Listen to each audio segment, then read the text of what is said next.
This particular election 2012, the candidate of the MPP, Nana Akufo-Addo, and the chairman of the party, Jacob Echebilamte, the two of them coming together epitomize what the MPP philosophy of all die, be die truly represents. When today you are hearing Nana Akufo-Addo and the MPP going all over the country shouting, free SHS, free SHS, free SHS. That is what you call all lie be lie. I feel very sorry for Dr. What's his name? Mahmoud Bawumia. Is that it? All he needs to do is to take a good look at what happened to Alhaji Aliyu Mahama.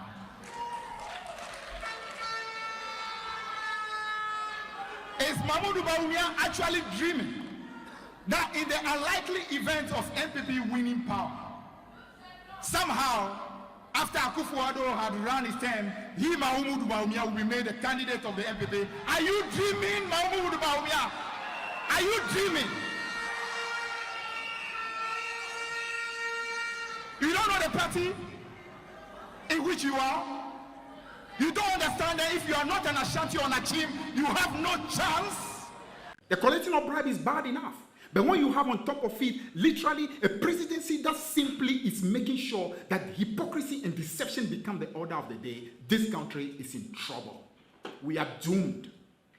And if you in the media, if others who have what you call voices of conscience continue to pretend that we cannot see, we cannot hear, and allowing this to continue, we are destroying this nation and our children are in trouble. Our children are in trouble. The soul of Ghana is at stake. This is not just about power. Our national anthem says we should have fearless honesty. That fearless honesty should enable us to fight oppressors' rule. That's the only way you can build a nation that is great and strong. You have seen what you call a catalog of lies. One district, one factory, lies. What they've done is simply go back to same factories, give them some incentive. There's nothing wrong with accepting that, I promise this, I simply can't do it. There's nothing wrong. But when you go into what you call the grand deception, to lie to people when everybody can see that what you are doing is not what you promise, that is destroying the very soul of a nation. One village, one dam. They come and tell you that, do you expect us to be able to build dams with 250,000? Then why the deception? That's what you find systematically, all kinds of things.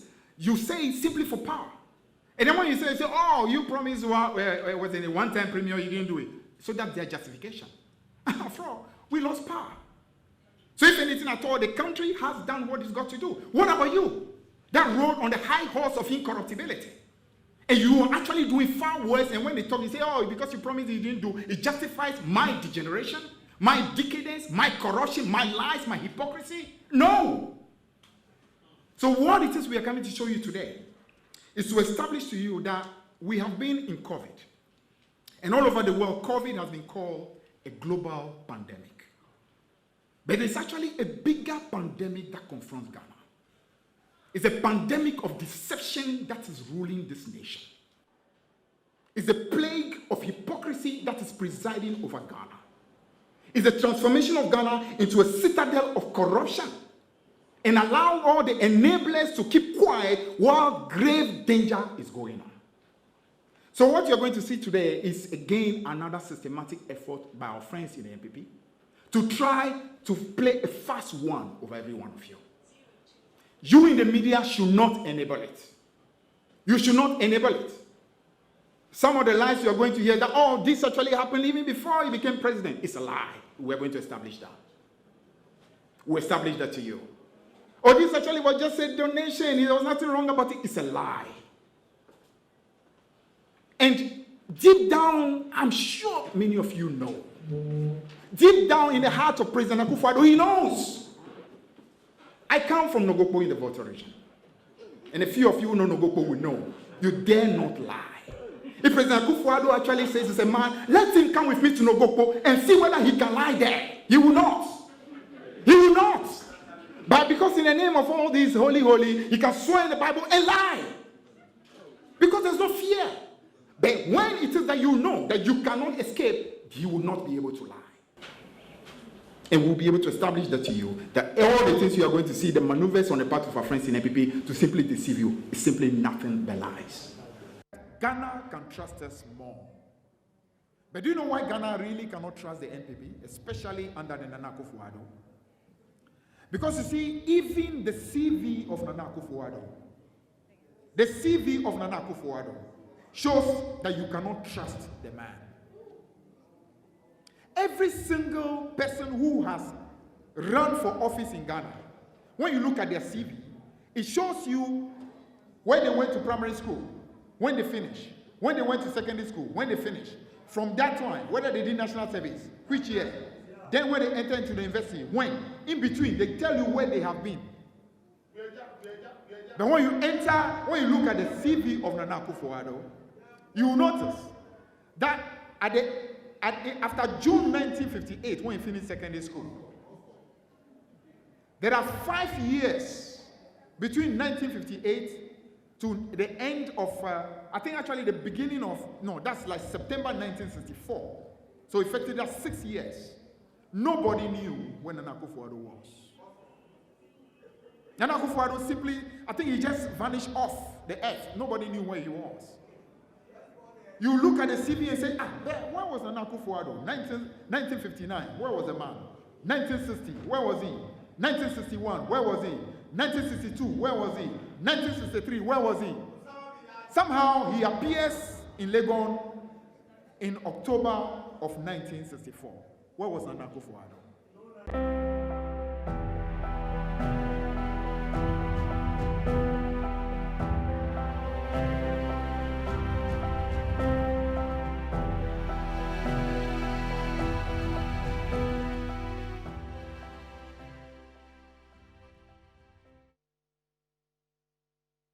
All right, you're welcome. And so that's Good Afternoon, Ghana, not really minding our business and poking our noses into the political parties' issues, especially when they're preparing to, go to the polls again and elect, leaders to lead the party. We are with the NDC now, and we are, conducting some surgeries with them, names that are coming up.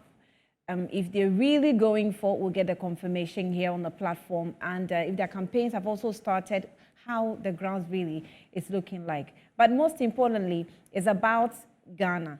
So what their opinions is or are about how things are going in the country, they also share with us. This afternoon, we're spending time with Fifi Fiavi Kwete. But let's take a breather. When we come back, I'll introduce him.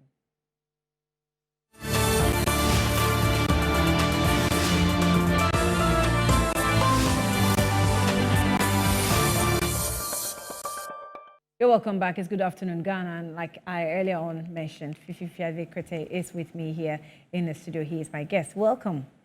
Thank you very much. Privileged to have you in the studio. I'm happy to be here, and Thank you. Good afternoon to all your very many viewers across the world. So let me take you through just bits and pieces. You've seen a bit of his videos, so you have a fair idea. The gentleman sitting in front of me, when you meet him in person, you might think that, oh, this guy is so calm. He doesn't really speak much.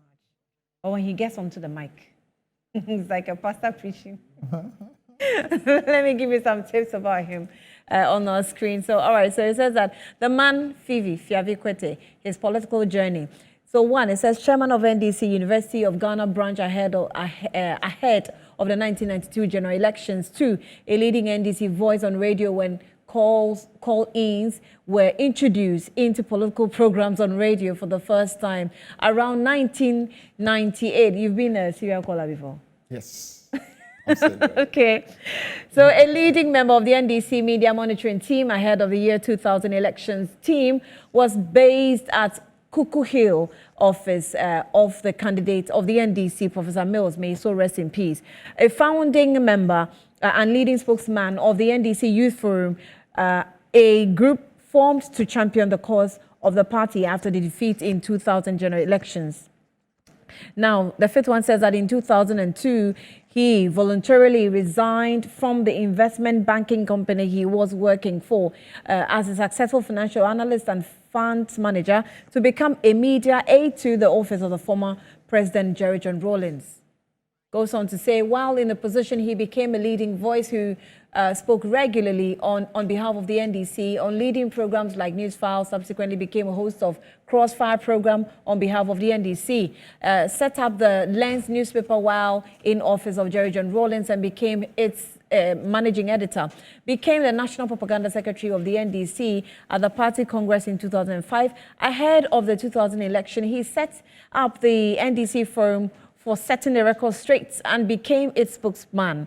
Headed the party's results coalition outfit set up at the Kanda office during the 2008 elections, which successfully collated the results both in first and second rounds in record time, a feat which played a crucial role in the NDC's successful blockade of the NPP last-minute attempt to steal elections in EC's strong room, it says. And then it says that together with others in the strong room, fought like lions to make sure that the nation wrecking plan by the NPP was foiled. Now, more written about him. He again headed in a similar results coalition outfit in 2012, this time at Rich, which once more was successful in getting results in record time, which enabled the NDC have a laugh when the late Sir John was deluding himself in the party and his party that the NPP had won election in 2012. Became a Deputy Minister of Finance in 2009 under President Mills, and for the next 4 years became the key voice of the party and government on all discussions on the economy. He is fondly remembered for being a key voice, that trumpeted the unprecedented achievements of the Mills Mahama government. Earlier in 2009, that's earlier in 2009, he went through the most grueling ministerial vetting and bravely and successfully fought off every attempt by the NPP's minority to extract any admissions that the NDC's campaign that led to the victory in 2008 was just a campaign of lies.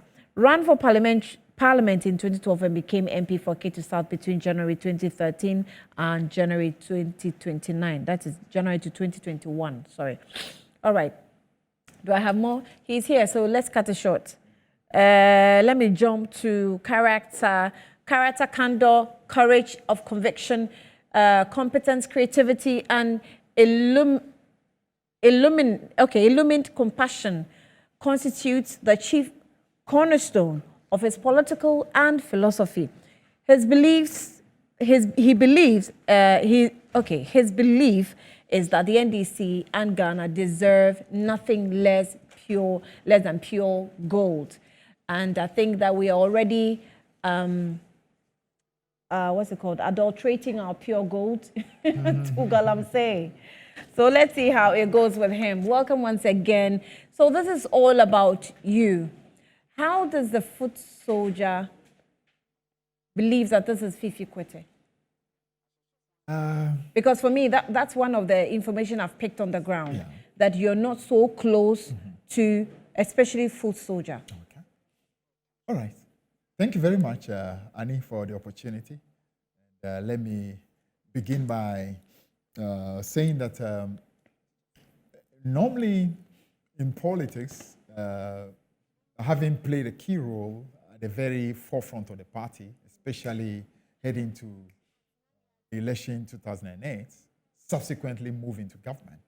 So sometimes when you move into government, of course, became a deputy minister, subsequently an MP. So naturally, you are no more directly in the forefront of the political party. Yeah. So to that extent, you have situations where people who are working at the party level, maybe at the branch, at the constituency, at the regional, even sometimes national, are not seeing you on a day-to-day. So the situation where people could create the impression, okay, because you became a minister, became an MP, therefore you are not easily to be seen anymore, come up. But of course, anybody who knew me when I was working at the very heart of the party did know that if there was one individual at the party leadership that was quite easy to reach with any information at which level, which who constantly flow the information back to the party, work closely with different people at the party level, whether they were working at the organizational level or they were working at the secretarial level, work in close tandem with them, work closely with the regions, work with the constituencies, ensure the information flowed across the branches. That was me. So some of these recent, observation about not being close to food soldiers, I guess it's simply a matter of not having, over the last few years, been right in the hearts of party things. Because, of course, I was in I guess you government. must have picked up that information too. Oh, yeah. But, of course, some of that is clearly information that is also coming from a few of my contenders who feel that they are only, should I call it, claim to fame is the fact that they are supposed to be the most accessible people as far as the party is concerned.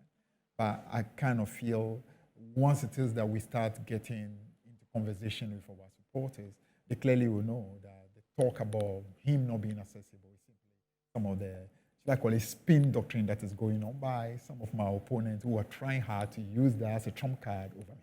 Your opponent in what? Well, of course, I'm contending with two other people who are busy trying. No, I'm asking your opponent in what? No, I'm talking about the contenders, as it were, for the position we are competing for, who clearly What's feel... the position? Of course, I've already publicly announced to the public, that I'm running for the General Secretary position of the party. So really it's nothing secret at the moment. And two other people have equally made the same announcement. So naturally, in the attempt to try to create the impression that they will be the better General Secretary, some of that information will be put out there, hoping that somehow that could be an advantage to them. I think as we communicate more and more and meet up with the party workers, party supporters, they clearly will know that a few of those information, some of that information is not true at all. So, it can be. I have worked with you for so many years, and I can understand how maybe your relationship with some of these contenders are, or what I have seen, how you've worked in the past. And I have personally wondered, how is this fight or battle going to go? I don't know if you have really sat quietly, thought about it, and imagine how people you have worked so closely with, they're almost like brothers with you, and today you have to compete on the one ticket to become a holder of a particular office. How is that going to play out? To be honest, even though people might think that this is quite a difficult situation, I often don't look at it as an individual. If you're somebody who, maybe because I'm naturally I'm a sports person. I love sports. I love watching sport and like competition. And I've seen, for example, Serena Williams. I may have what you call grand competition with a direct sister, same father, same mother. And once they get onto the court, it's absolute competition. And as soon as the competition is over, they embrace like sisters and walk. And the same also generally in all kinds of competition. So as far as I'm concerned, once it is our should I call it, what it is we want to achieve is the betterment of our party and putting ourselves out to be able to not just help our party, but to help our country. Once that is our motivation, there is nothing personal at all about it. You can actually be the closest friends, and you can still have a fair competition. And I at least that's the way I approach it. So, for instance, I won't go saying anything that I know not to be true about anyone I'm competing with. The things I know to be true, even if you're not happy about it, I should be able to say that, because these are things I can actually tell you even one-on-one. Okay. And people who have known me know I do not shy from saying what the truth is. You can be my father, my mother, my wife, my child. I tell you exactly what I believe to be the truth. And I say that in fairness, not with a view to hurting you, but with a view for you to know what I know the truth is, in order for you to, as it were, I prefer to be more straightforward with people than to lie about them. So there are, of course, things that will come in the process of this contest, which have to do with truths, and those truths have to be accepted. I don't have a problem if somebody stated about me what a person felt to be the truth. If the person, for example, decides to maybe make a fabrication, that I would call unfortunate. But if it is the thing that you're saying to be the truth, yes. Are there fabrications about you already? Oh, yeah. There are a few. Like one recently I picked up from somebody obviously working close to one of my contenders, whose name I will not mention. Actually, out of the two contenders, one seems to be a bit much more desperate. I wouldn't mention his name. But one person working close with him came up with some fabrication that ahead of 2020, I actually went to my constituency and told my executive that they shouldn't bother at all about the election in 2020 because we have already lost. Total fabrication. Oh. I mean, the video you played ahead, before the program started, that was me addressing the national, in fact, the last press conference of the NDC before the 2020. For 2020.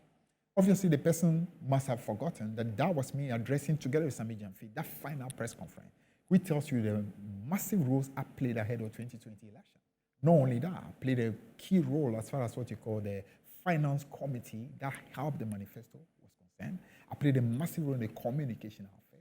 Even tried hard to help the party as far as the resource coalition was concerned. Unfortunately, was frustrated. And so the absolute lack of capacity to collate our results on time, to be able to, as it were, stop the clear shenanigan that MPP put in place ahead of the 2020 election, leading sometimes to the killings. Yeah. Some of us were allowed to be able to help, like we did in the year 2008, when we helped the party collate results on time and do what we needed to do at the strong room to stop the clear stealing that happened, and did it again in 2020. If it were not for some of these clear attempts to simply protect turf instead of allowing for the grander interests of the party, 2020 could have seen a whole different situation in terms of the resource coalition to be done early enough to help the party. So it was a case of you not being allowed, because some of us who knew you, those days when you were working in the strong room at the time, we were wondering where you were. Yeah. Because we also picked reports of poor collation of your party. And so when you say you were not allowed... Yeah, because actually the truth of the matter, because I was not running for election again in 2020, I decided that I was going to help the party with a parallel system. The flag bearer of the party knew about it. And so we actually went into the process. I worked closely with Sami Jamfi because initially the plan was to use the communication structure, because you remember I was then in charge of communication and I had this done. So we wanted to use that outfit all the way to the branches in order to get the result on time. Over time, we realized that was difficult because the structures below constituency were not too effective in terms of the branch communication. Right. So then we decided, okay, we will use some of the people who were being trained by the party in terms of the agents who were being trained. And our system was a very easy, straightforward system that could actually deliver results, which would be a parallel system to help the party. 3 or so weeks ahead of time, started getting calls coming from names I don't want to mention for good purposes, coming exactly from the national office saying that no, this structure is going to disturb the party, it's going to create confusion, it's going to be some kind of difficulty. I say no, this structure is a simple structure, it doesn't have to disturb anybody. Of course, the insistence was there. So eventually, with a lot of unwillingness, we had to simply say, okay, if that's what you guys want, no problem. We just want to have a parallel system to help in case the system collapses, because we've seen this happen before in 2008, where the original system, which was supposed to be done, did not work, and our system was the one that saved the day, both in first round and second round. Unfortunately, it wasn't done, so we had to simply call it back. On the D-Day, by 9 o'clock, the real system... So you took a back seat? Yeah, we had to. We had no option, because you didn't want to create a situation where it's like the system is going to say that you are the one that caused a problem to the whole coalition system of the party. So I had to reluctantly call the flag bearer and say, this is what we want to do. But it appears the guys who are supposed to be in charge don't want the system. So what do we have to do? So we waited, but still didn't give up. On the D-Day, night of the election, I still went to the party office. By 9 o'clock, I was there. Obviously, things were not happening well. The real system had totally gone into whatever it was in. I stayed through that whole party, office, the whole of that night, in working in Sami Jamfi's office, used manual system to try to help the system. But unfortunately, it was too late in the day to be able to do a law, because if our system had been allowed, when the original system that they were using had gone down, the parallel system could have been the way to save the day, because then you have system all the way through every constituency to help. So we have to do a lot of last-minute effort using manual systems, work all the way to the afternoon.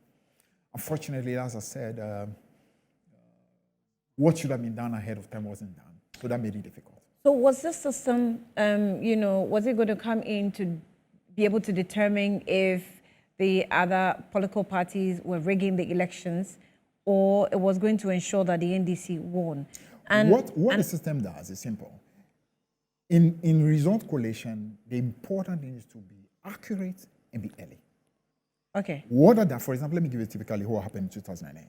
If we are not being accurate and early in 2008, when the final rigging was being orchestrated by the MPP in the strong room, we would never have been aware. And by the time we got to know, the results would have been over. But because we had our results way early and accurate, when MPP started their shenanigans, we clearly knew that no, this result you are bringing is wrong, because we had already gotten a result from this constituency. The previous day, we know what it does. So as soon as they started changing it, right, if you watch that video well, what happened in the strong room, you see, you hear one of my colleagues say, Swami has also changed. The reason why he says so, because we already knew what the result was in Swami. We knew the previous day. So as soon as he says Swami has already changed, you saw us, we moved straight into action. We started telling the Electoral Commission that this will not happen. We are not signing any of those documents because we know what the result is. What you are doing is wrong. We're not. That is how we stop because the stealing. because 2020 results change were so widespread actually. Absolutely. So how were you able to determine rigging and went to court that you were cheated? No, what Because I'm you trying know to that say- your coalition was really not up to standard or Yeah. up to expectation. I would not speak so much on that. What I want to just say is that often, if you are able to have your results collated on time and collect accurately, there is even no need subsequently to be going to any court. Why? Because you are able to react in time to stop anything from happening. In 2008, we could easily have had that situation where MPP would have gone ahead to clearly rig the system. Then maybe subsequent to that would have gone to court. And tell me in Africa how many times you've gone to court and never been able to change any results. Yeah. It hardly happens. I don't even think it happens in any other part of the world. So obviously, the attempt to go to court and so on, I mean, I'm not in a position to dispute all of that, but I'm saying we need, for example, to go back to the template we had in 2008 in order to ensure that we're dealing with this party that's so desperate like the NPP, ready to use every means to subvert the system, because all they think about is power. You need to make sure you are on top of the job as far as resource coalition is concerned. Collate it early, get it accurate, and make sure any shenanigan on the part of the ruling MPP, you nip it in the bad way ahead. And I'm saying, we've proven that in the past. And of course, given the opportunity to become the general secretary of the party, the millions of supporters out there can rest assured that will happen in 2020 with our inability to get results early, get it on time. That clearly will not happen. Not at all. We did in 2008 using YAM phones. I mean, YAM phones, very rudimentary, because at that time, we didn't have any of sophistication. in this day and age, with all the what you call sophisticated electronic systems we have, with all the WhatsApp system and so on we have, there is absolutely no reason why we should not be able to get it even much earlier than we got it in 2008. There's no reason. So let's turn attention to the template that you are bringing on board. I think we have experienced Aspirant for so many years, and we can understand maybe how he operates. What is the template you're coming on board? You've talked about your election strategy and stuff like that, but what else is going to be contained in the Elvis General Secretaryship? FIFI General the Secretary. FIFI's General Secretaryship, pardon me. Let's say it this way. First and foremost, let's salute, the wonderful work that has been done General by the incumbent Honorable Johnson Aspirant. I want to salute what he's done. Not perfect human being, but he's done a very good job. And I think it's not just within the NDC, but outside of the NDC, people acknowledge that this has been a very good general secretary as far as the party is concerned.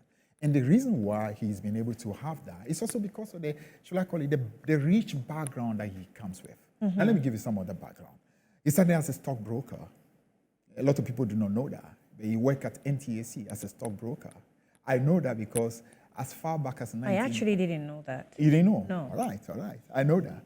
Because back in 1994, even at that time, even though he was already an MP, he still had a relationship with NTAC. Right. And I was buying agency shares for the first time around that time. Okay. He was instrumental in linking me to NTAC for those shares to be bought. Okay. So I knew him even before that. Okay. Just a stockbroker.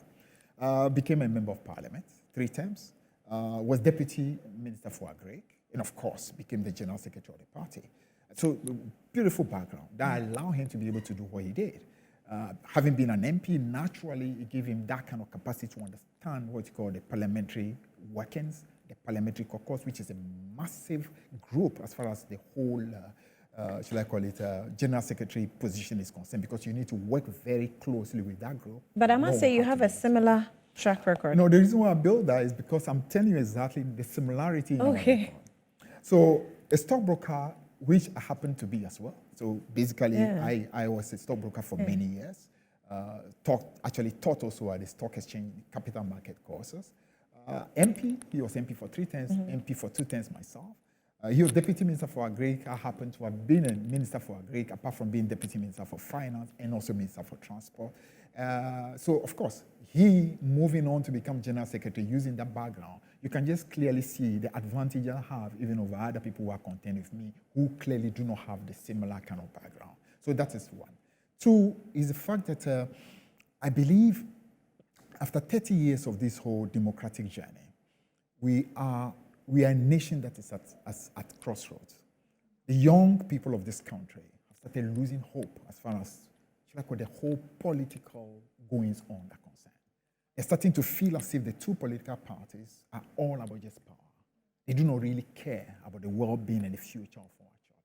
And so I think after 30 years, we need a new breed of leaders who are looking just beyond just a normal thing that political parties do, who are becoming much more concerned about patriotism, love for nation, and capacity to find answers that will inspire those young people, answers to be able to, for example, bring greater opportunities, to be able to open doors that will allow their natural creativity to come to the fore. I believe I'm uniquely positioned. Allow me to come in here. So I particularly get very, disturbed and a bit worried about political party executives. And I've had several interviews with the NPP when they were coming into office, and you ask questions about the nation. The answers always is along the lines of, well, a political party's work is to win elections. Yeah. Do you understand? Yeah. But we have a long-term responsibility of putting the country on the right footing. Sure. So with what you're saying, I don't know if you have any policy that is going to, translate into a national one that will turn around the tenets of the youth to make the country better. Is it just about winning elections for you as party executives? I would say that the answer you've been given is a rather very limited answer. And unfortunately, that seems to be the obsession of our friends NPP. It's a party that is fundamentally, should I call it, their DNA is simply the end justifies the means. Principles do not matter. It's all about winning power. Now, so the quest for raw power often makes you lose sight of the fact that power is important. Every political party must seek power. But there must be something much bigger than power that guides you. Because simply getting power and creating opportunity for yourselves while forgetting that the job of the power is to be able to lift up a nation is something that we need to understand. I believe that political party, much as your immediate priority is power, there's far more than that. This is from you're talking about millions of people who belong to that political party, and most of them are young people. So it's also about mobilizing these young people, inculcating in them what I call values of patriotism. And I say again, NDC is a party that was founded by patriots. Okay. Patriots to this country from the brink of collapse in 1982. And within a matter of 10 years, reversed the destiny of this country and set us onto a process to start what you call a stable democratic journey, which journey also brought about what you call, rapid acceleration as far as our economy is concerned. So that patriotism is the foundation that we must stand upon. Our young people need to understand the need for patriotism. Because over time, what is happening is that you are seeing a nation where individuals are becoming far more focused on themselves rather than the well-being of the nation. That's what will make somebody question the strong fundamentals that you think you put in place if you actually thought that you really turned things around. Maybe the fundamentals were not that strong. No, that's not it. Let me give you. Don't forget that we're talking about two major political parties. And they are both battling for leadership of the country. And so you can have a situation where, when especially you're dealing with a group that is so unprincipled, a group that right from its beginning has been opposed to anything that is positive. We're talking about our opponent, the Busia Dankwa family, right before independence, were actually determined to ensure that this nation was not even a unitary state. Many of our young people may be listening to me do not remember this story. Mm-hmm. But this is a group that was opposed even to the unitary states of Ghana. They wanted the state to become a federal state, where a few regions that have resources will benefit from those resources, and the rest of the country actually can go through anything that they want to, which, fortunately, Kwame Nkrumah opposed and won. They opposed the independence of Ghana. They opposed the effort for us to become a republican state. They opposed the construction of the Kosovo Dam, and you know what the Kosovo Dam has been to the transformation of Ghana, the economy of Ghana all the years. They opposed the motorway. As recent as 1992, they opposed what you call the 1992 Constitution, opposed VAT, opposed Get Fund, opposed ESLA. These are people who oppose anything progressive. Now, if you are fighting with such a party, the situation, it becomes that your own supporters, if you're not careful, start to imbibe some of what I call very unprincipled behavior. So I believe that over the 30 years, some of our people have tended to have some of those values. So as a political party, after 30 years, we need to have leaders who will speak to our soul again and tell us it's time for us to start rededicating ourselves to root principles. Because those root principles are not just for the well-being of the NDC. They are the platform on which you build what you call a nation. That's what our party anthem talks about. Arise, arise for Ghana, ye patriots of the land. And we'll find that politician in you? Absolutely. My kind of politics, and I'm sure if you, even as you listen to some of the what I said on some of those videos, and those were long before I even thought of becoming a general secretary of the party. I speak about one thing all the time. I speak about nation. I speak about the need for patriotism. I speak about the need for us to rise above just the partisanship. The party politicking is important, but it must be an instrument to be able to build nation. And that's what it is we need to do with our young people, inculcate those values in them. But I also mentioned that we need to also have a political party that is looking for the capacity to find solutions to problems. And that's something I absolutely delight in. To be a means by which answers and solutions can be found. The party must become much more scientific, much more data-driven, much more, going for solutions, not just about problems, but finding solutions to those problems. The party also must become a party that is much fairer. So, for example, we are looking for resources as a party, but how those resources can be used by individuals that can be trusted. Not individuals that you are asking questions about how safe even are resources in the hands of these people, because they cannot completely be trusted. But you're talking about people who absolutely can be trusted. That the party know beyond a shadow of a doubt that with this gentleman, you are sure that the party's well-being can be secure because it's a man of his word, a man that can be trusted. Now, these are very important qualities for the particular position. We'll take a quick breather, but before we go, when former President Rawlings passed, how did you feel? To be honest, I was just having a chat with a friend, a very close friend of mine just earlier today. And sometimes it's still as if it didn't really happen. Did it really happen? No, because that man looked like a man who was never going to pass on. No. But it happened.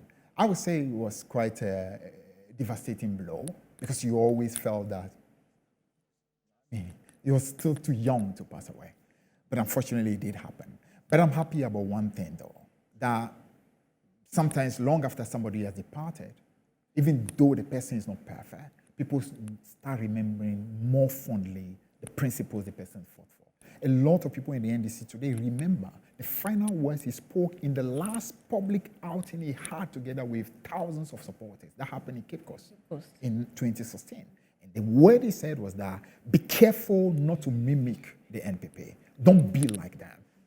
That actually is the same thing I'm re-echoing today. That over the period, many of us have tended to imbibe some of these principles that absolutely destroy the nation.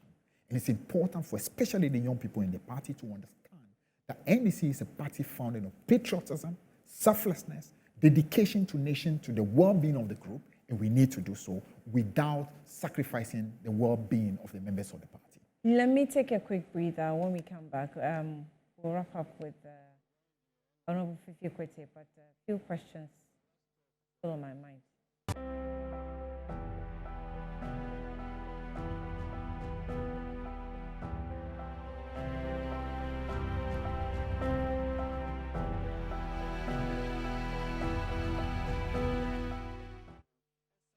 Welcome back. In the latter part of the interview, before we took the breather, it was getting emotional.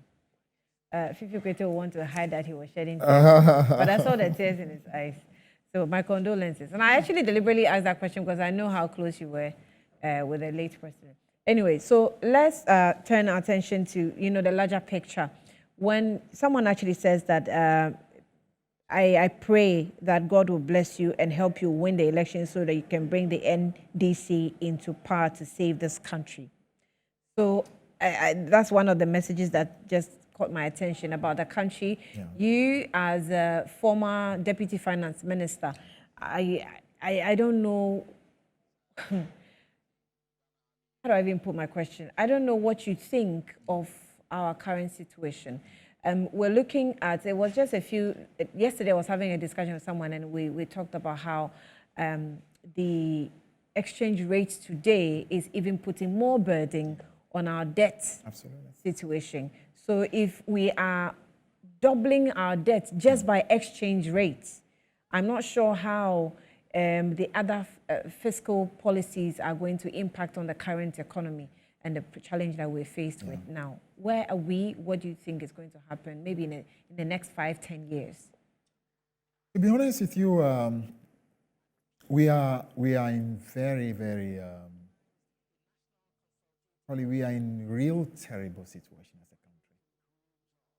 I mean, you check what is going on with this economy, the complete loss of confidence. I mean, as far as international investors are concerned, portfolio investors, the markets, I mean, nobody seems to have any confidence left in us. And for me, it's sad because not too long ago, by 2010, 2011, when I was Deputy Minister for Finance, everywhere we step out, whether it was in the US or in Europe or in Asia, this country was actually a beacon of hope and inspiration. I mean, not just in Africa, but actually in the world.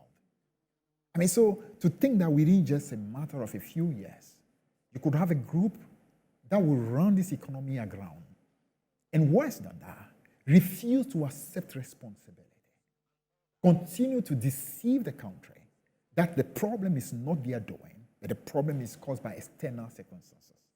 When they know beyond a shadow of a doubt that it's not true, because if that it can were, partly be true. No, it's not partly. True. It's not true. If it were the case, then we should be seeing that same situation occurring in every country around us. There's no country around us whose currency has become what our currency has become, totally useless. There's no country around us whose inflation is pushing towards 40%. No country around us. There's no country around us whose economy is being downgraded virtually on a weekly basis. There's no country around us whose deficit has gone up to 16% after COVID. There's no country around us that actually got access to the resources we had as a country during COVID. Stabilization Fund, which had been led by the previous government, that is us, basically was used. They got Bank of Ghana almost how much? Almost 20 billion from Bank of Ghana. Got money from the World Bank, got money from the IMF. And in spite of all that, they still managed to leave a deficit of 16%, which has actually brought all the difficulties in which we are. That tells you every single thing was simply self-inflicted by a group that cared more about winning power at all costs than doing what is right for this country. Taking the debts of this country to levels that absolutely are now unsustainable. So in the midst of the hardship and the suffering, where businesses are collapsing, where, for example, you had access to 1,000 in January, what that 1,000 could do for you as a business today, that 1,000 is doing almost half of that. If you have an income which was, let's say, 1,000 cedis, now that income is worth about 500 cedis. And now even the money that people have been able to save and put into banks we are at a situation, we are reaching a point where they may not even be able to have access to their interest because the debt level has become so unsustainable that the banks simply would not even be able to honor those interest payments. I mean, this is a country in crisis. So this is a country where the leadership, the president, the vice, the finance minister, must actually not just own up to their responsibility, but make a complete apology to the country.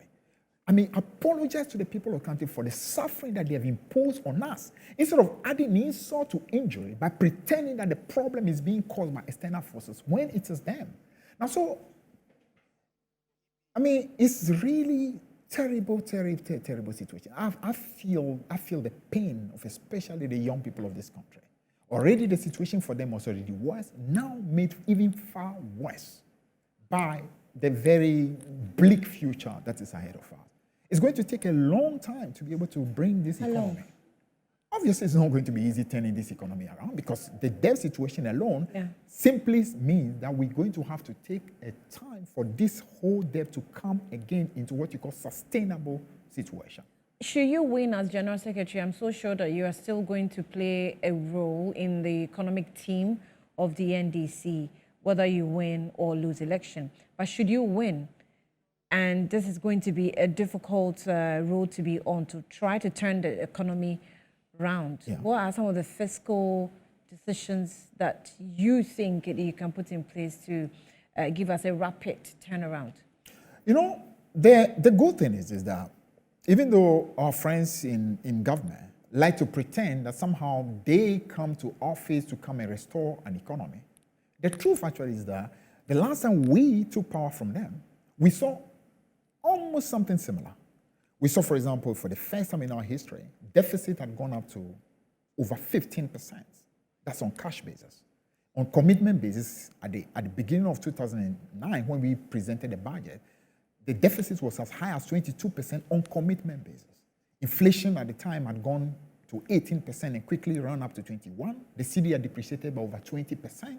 And even so, it had remained at 20 only because they were forced to sell what you call Ghana Telecom in order to be able to hold the situation of the country.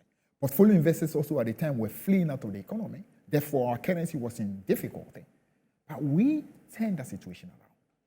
By the close of 2009, not only did we bring inflation down, not too long after, we brought inflation to single digit and kept it in single digit for virtually 3 long years, 33 months, which is unprecedented in our history. Also brought situations where we brought treasury bill to as low as 9.2 in November of 2011. Had deficits in manageable ratio, had growth that was accelerating, not just because of oil, but also the non-oil sector. So we have a history that shows that we are capable of dealing with this situation. Why? Because we love this country far more. And we are far more, we are unlike them who believe that politics is all about deceiving people and creating impression that you are masters and you are doing well. We are far more candid. We tell the truth to the people. And when you are that candid, you are able to put together solutions that work better. So I would say we have the experience of doing that, even though it's going to be far more difficult because what we have now is far worse than what it was in 2008. But I believe we've shown through our experience that we are capable of doing it. Anas Mahama is the one that sent that message I read. This one says that, Honorable Fifi, you deserve the General Secretary position. You will surely win, hands down. God be with you. BYK Sam. I don't know if you know him. This one says, Mr. Fifi is a man of truth, I believe. And I plead on every delegate who is eligible to vote the NDC internal national elections to vote Mr. Fifi. Okay. I am Kamba Dominic from Northern Ghana. Good afternoon, Annie. Please tell Honorable Fifi that I wish him victory.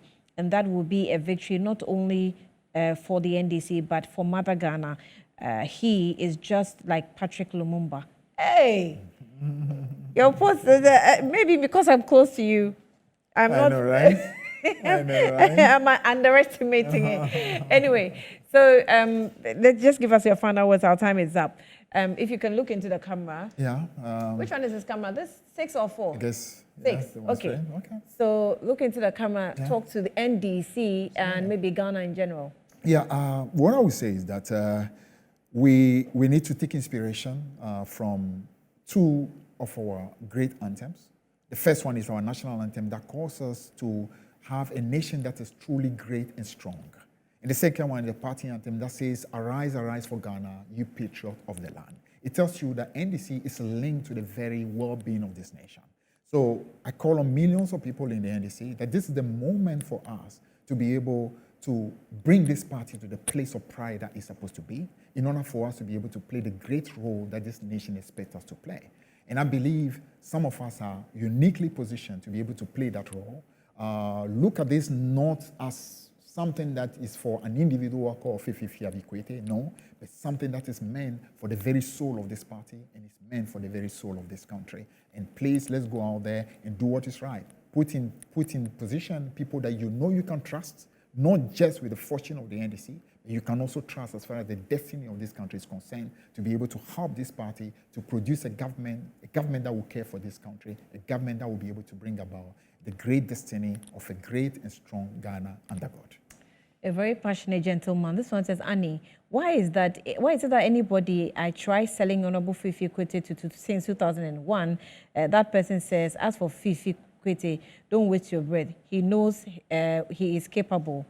God, go for Fifi, go for gold. It means that he's not wasting time selling you. It's very easy. Okay, NDC as a party needs discipline, and I trust Fifi Kwete to do a fantastic job. What will Fifi do to unite the party at the base when voted into Ghana into office as General Secretary position? Nana Kofi Frimpong sent that in. Basically, unity comes when all of us are united around the same ideals.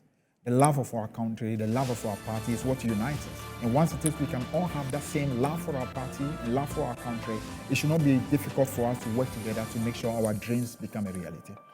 I'm grateful you came through. We'll be following through with your campaign and then also update our viewers with it. Thank you for staying with us. This has been Good Afternoon Ghana, and our guest was Honorable Fifi Fiabi Kwete.